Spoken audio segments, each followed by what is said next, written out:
Pierre a 14 ans, un adolescent en apparence comme les autres, qui pourtant a gardé pour lui pendant longtemps un secret douloureux. Tout est parti d'une rencontre virtuelle, Marion, une jeune fille qui le contacte sur un réseau social. Voilà. Il n'y a qu'une seule photo. Elle n'a que 83 amis, que des garçons. Une jeune fille que Pierre pense connaître, il l'accepte comme amie sur Facebook. Pendant plusieurs mois, on a parlé comme ça. Vous parliez de quoi ? De ce qu'on faisait la journée, si l'école ça allait bien, tout ça. Puis après, comme tous les jeunes, on a commencé à parler. Elle m'a demandé si j'avais une webcam. Je lui ai dit que oui. Moi, je la voyais pas, elle me voyait que moi, en fait. Elle m'a dit qu'elle avait des soucis avec sa webcam, qu'elle était fissurée ou qu'il fallait qu'elle la répare. Pierre n'entend pas la voix de Marion non plus. Elle ne communique que par écrit. C'est là qu'elle m'a demandé de me masturber. Je l'ai fait une fois. Et elle est revenue me parler. Elle m'a demandé de le refaire. Je lui ai dit que non, et c'est là qu'elle m'a dit qu'elle avait une vidéo et que si je ne le refaisais pas, à diffuser la vidéo. Une vidéo de quoi ? De moi en train de me... Et qu'elle allait le dire à mes parents, à mes proches. Je l'ai refait, parce que j'étais en sorte piégée. Puis après, c'était pas tous les soirs, mais un soir sur deux sûr, qu'elle me redisait de le refaire, sinon elle allait mettre ma vidéo. Selon Pierre, ce piège a duré 2 ans, entre ses 12 et ses 13 ans. L'adolescent n'est pas le seul à avoir vécu cette expérience. À Mésidon, une commune de 5000 habitants dans le Calvados, ils sont 17 à avoir été piégés exactement de la même façon. Entre 2008 et 2015, 16 garçons et une seule fille, tous mineurs à l'époque. Certains ont refusé de se filmer, d'autres ont coupé court à la conversation dès les premières menaces. Mais chez certains comme Pierre, le guet-apens virtuel a eu des conséquences bien réelles. J'étais mal, j'avais la boule au ventre, j'allais à l'école. Déjà, je dormais pas beaucoup la nuit, les nuits elles étaient très courtes. Du coup, ça m'arrivait de dormir à l'école. Et vu qu'au fond de moi, j'étais mal, je voulais montrer que... Je voulais que personne ne le voie et du coup, je me montrais fort. Bagarreur, insolent, plein de choses comme ça. Du coup, mes notes étaient basses. J'ai fait plusieurs collèges. Ses parents s'inquiètent, mais Pierre se mure dans le silence.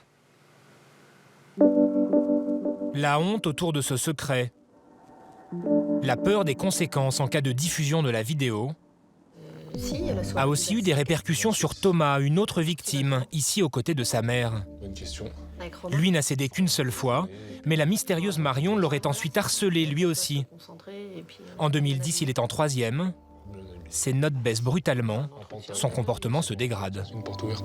Moi, je voulais plus sortir de chez moi, aller au collège ou quoi que ce soit. Parce qu'au final, on ne sait pas si la vidéo est sortie ou pas, donc on est sur ses gardes tout le temps. On imagine le pire et on peut rien faire. Parce que si la vidéo, elle l'a vraiment et qu'elle veut la diffuser, elle fera quoi qu'on fasse.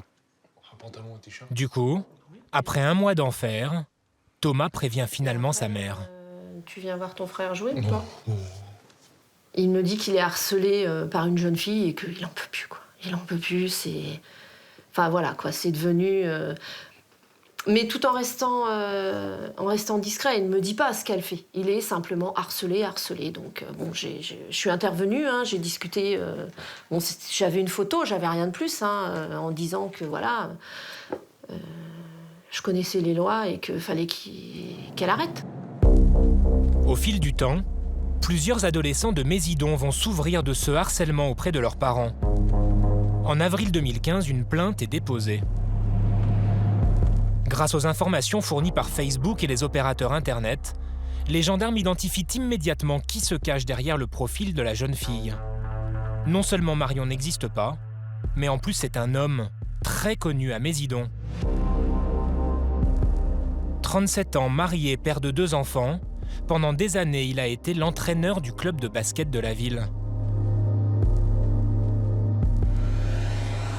Lorsqu'il est entendu, il reconnaît immédiatement l'ensemble des faits. Il déclare s'être pris pour le maître d'un jeu de rôle dans un monde virtuel. Dans son ordinateur, 40 faux comptes Facebook et Skype. Pour cela, il a volé des photos de jeunes filles trouvées sur Internet. En revanche, aucune vidéo d'enfants à caractère sexuel. En réalité, il n'enregistrait rien. Il n'y a aucun soupçon d'attouchement physique. Il est laissé en liberté en attendant son procès. Les enquêteurs découvrent vite qu'il ne choisissait pas ses victimes au hasard, mais parmi les joueurs de son propre club de basket. Parmi eux, Pierre, qui du coup tombe de très haut lorsqu'il apprend qui se cache derrière la mystérieuse Marion. Quand on m'a dit que c'était mon entraîneur de basket derrière, j'y croyais pas, quoi. J'avais l'impression dans ma tête que j'hallucinais, quoi. J'arrivais pas à y croire. C'était un exemple. Moi, j'arrêtais pas de lui dire que j'aimerais bien être à sa place. Il avait une belle maison, il avait 2 enfants. Il était connu et il était bien. Pervers présumé la nuit, l'homme était jusqu'alors un éducateur apprécié le jour, respecté notamment pour son engagement associatif. Comme on le voit sur cette vidéo, il a emmené des adolescents en voyage au Sénégal.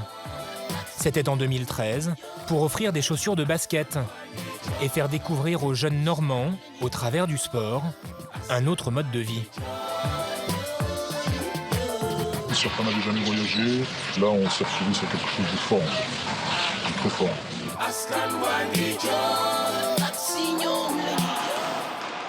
Pour David Blavette, le président du club de basket de Mézidon qui l'employait comme entraîneur, c'était un ami de 20 ans.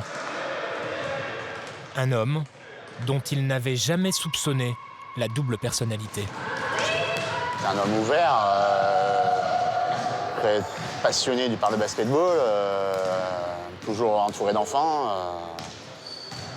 Non, c'était rien à moi, j'ai rien eu à lui reprocher avant que l'affaire éclate. C'était imprévisible totalement. Maintenant, avec le recul, on essaye de chercher pourquoi il a fait ça, pourquoi il a dérivé. On ne sait pas, quoi. Personnellement, je cherche encore pourquoi. Un sentiment de trahison et une émotion d'autant plus grande que plusieurs enfants avaient raconté leurs problèmes à leur entraîneur. Cette psychose, le pervers présumé l'aurait lui-même alimentée en faisant croire à ses victimes que la jeune fille l'avait contacté à leur sujet. Thomas, l'élève qui avait alerté sa mère au bout d'1 mois de souffrance, est ainsi retombé dans la gueule du loup. Quand on parlait plus à la fille, lui venait nous reparler en disant que cette Marion Hamel, elle arrêtait pas de lui envoyer des messages, qu'il a 35 ans ou 34 ans, il n'avait pas que ça à faire de s'occuper d'affaires d'adolescents, que je devais m'occuper de ça tout seul. Donc forcément, pour pas qu'il soit embêté derrière, on reparlait à la fille. Et c'était un cercle vicieux en fait. Au final, on était toujours obligé de lui parler, parce qu'il nous renvoyait vers elle. Après 8 mois d'enquête, l'éducateur a été renvoyé devant le tribunal pour corruption de mineurs. Est-il un manipulateur avec un sentiment de toute-puissance ? Un voyeur pervers ? Pourquoi aurait-il dérapé ?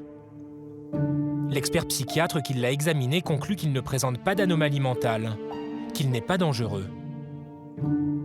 Il y avait très probablement la recherche d'un autre personnage que lui-même, d'un ailleurs qu'il ne pouvait atteindre que virtuellement. Une expertise qui ne permet pas plus de connaître les raisons de son passage à l'acte. À la veille de l'audience, son avocat prépare sa défense. Maître Claude Maran-Gombard assure que son client lui-même tente de comprendre. Je sais que c'est quelqu'un d'extrêmement fragile. C'est quelqu'un qui est dans la honte. C'est un type qui a vraiment honte de ce qu'il a fait, qui est à la recherche d'explications, qui a entrepris depuis environ 1 an, une thérapie auprès d'un psychiatre, d'un psychologue. Il avance, mais c'est quelqu'un qui va pas bien. Le jour du procès, Pierre et son copain Jonas, à gauche, lui aussi victime de l'entraîneur, sont accompagnés par leur mère au tribunal.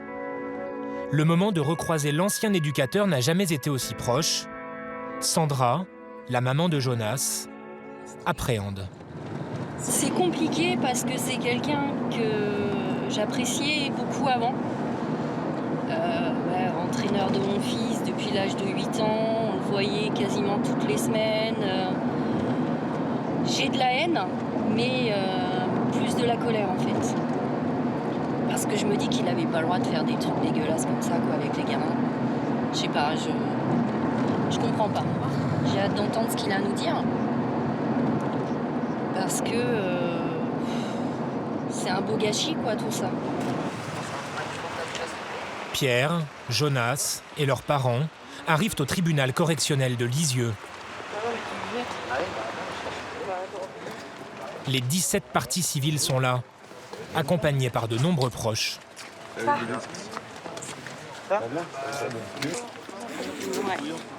Ça commence à monter là. Ouais.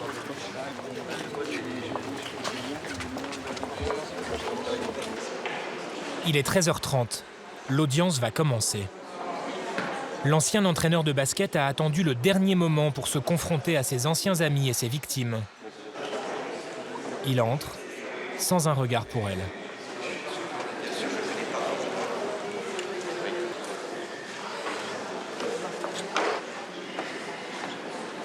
Il encourt une peine maximale de 10 ans de prison et 1 million d'euros d'amende.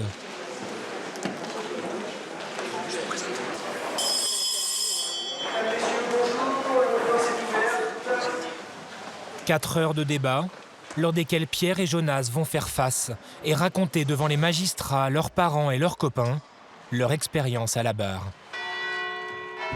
Le prévenu s'excuse, dit sa honte. Avec son faux profil et ses jeunes amis virtuels, il aurait trouvé une forme de reconnaissance sociale. Mais il est incapable d'expliquer pourquoi cela a dégénéré. La procureure le qualifie de pervers narcissique. Elle requiert 2 ans de suivi socio-judiciaire avec injonction de soins, ainsi qu'une interdiction définitive de travailler auprès d'enfants. À la fin de l'audience, les parties civiles sont déçues. Selon l'un de leurs avocats, le réquisitoire est trop clément. Je crois qu'on est très loin des solutions médicales et psychiques concernant cet homme-là, qui, j'en suis persuadé, a été inquiétant et grave dans ses comportements parce qu'il y a eu des dégâts humains, mais qui risque d'être encore grave si les moyens adéquats ne sont pas mis en œuvre.